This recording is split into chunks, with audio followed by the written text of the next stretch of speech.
look, bud, if I get one more complaint that you're harassing somebody, we're going to have to take desperate measures. You have nothing to prove. You are going to break records. You are going to break records. Be my champion. You're my mascot. Man, I should be an actor. What's going on, everybody? My name's Anthony from Unconventional Aquatics. Unconventional Aquatics on Instagram and at gmail.com. Now, you're probably wondering what is going on, but a lot of you knew that this was coming. So, my venustus, or Nimbochromis venustus, if we want to be scientific, right here, this big boy, my mascot. If you've ever gotten a tank decal from me, that is who that is, literally. It's him. But as we all know, as of the Christmas holidays, he actually killed my placidochromis milomo, or VC10, monster of a fish too. And ever since then, he's had some very bad aggression issues. I've never had problems with him being aggressive. I've had him for a very long time and never had aggression issues. But, you know, it's something that really just happens, and we really can't avoid it. There's no proven method to really tame the aggression. We just got to kind of let it play out and see what these guys are going to do. I mean, you see all over. I think IFG stated one of his most aggressive African cichlids was a venustus. Ton of other people, and a lot of times they are very tame at the beginning until they get real big.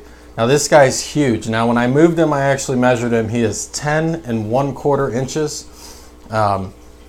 You know, I thought he was closer to 11, but still huge. He's very, very big. He actually bent my net. Let me go find that. Check this out. Here's the net. This net was perfectly straight before I caught him, but he's huge. Actually had to make some very big changes in my some of my African cichlid tanks over the weekend. Very crazy weekend. Still trying to get my AC and heat fixed. I missed Friday's video due to it. It's been nuts. It's still not working. But as you guys know, my VC10 that I lost, that was a big deal for me, even though I don't really show emotion. That was a big fish I had for a very long time, and you know, they become part of your family after a while. No matter how many fish you have, it's never easy to lose one. So the other day, amidst a very bad weekend, one of my buddies named Chris, he was actually in the Marine Corps with me. We were in several units together.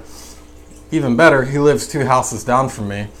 He actually spotted a male VC10 at one of our local fish stores, and they're very hard to come by. I mean, at least here anyways. So it was really hard to pass up.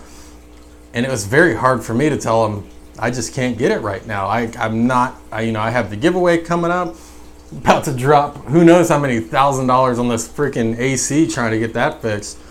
So I just wasn't in the market for a fish, unfortunately, right now. Well, the next day, I'm taking a nap, which never really happens. I don't sleep very well anyways.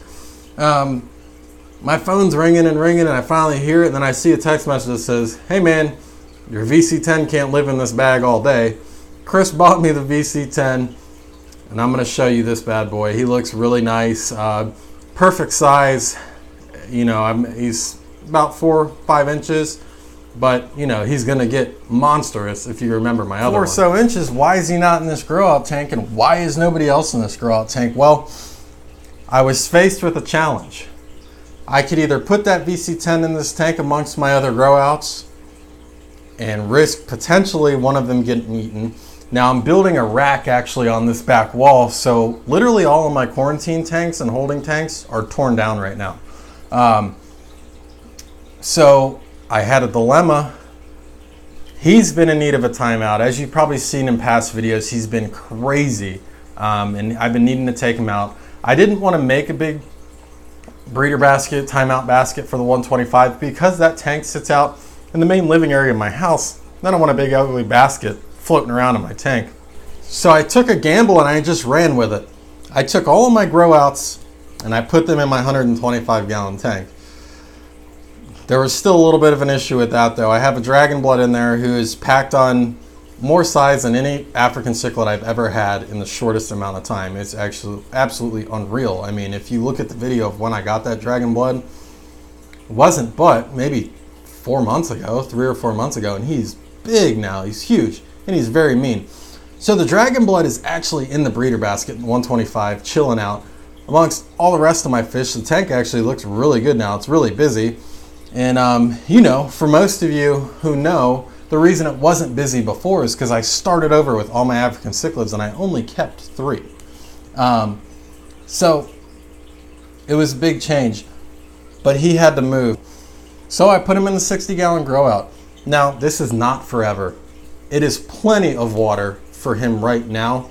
You know, ideally he would do better in something longer than 4 feet, but I don't have something 6 feet long as a holding tank, and I don't think very many people do. He's chilled out quite a bit, but he's going to stay in here for a few months. He may eventually move to like a 75 or something.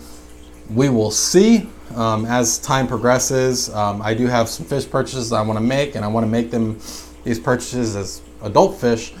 So he may go in a tank with some other fish here pretty soon, but only time will tell. For the meantime, he's going to remain in here for a little while and just chill out.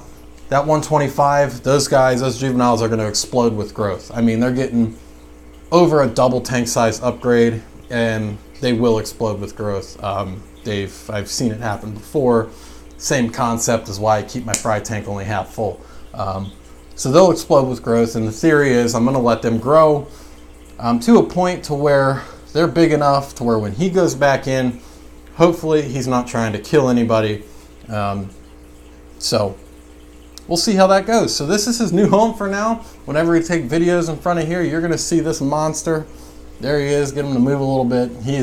I'm telling you guys, he's huge. But I just can't get rid of him. Even though he's aggressive, I can't get rid of him.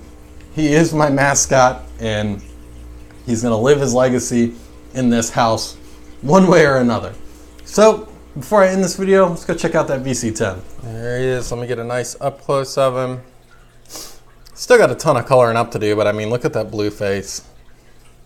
These guys get fantastic color.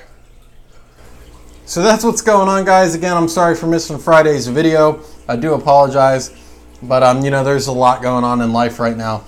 So on Wednesday, we'll take a look at the 125. It's looking really good. There's a lot of movement going on. We'll see how this guy's doing, but he's doing well. So all is good. Remember, the giveaway is coming up in February. I'm super stoked for it. Patreon supporters, you do get an extra entry. If you're interested in my Patreon, it is down in the link below or in the description below. But again, thank you for taking time to watch my video. I greatly appreciate it, and I'll see you on Wednesday. Have a safe week.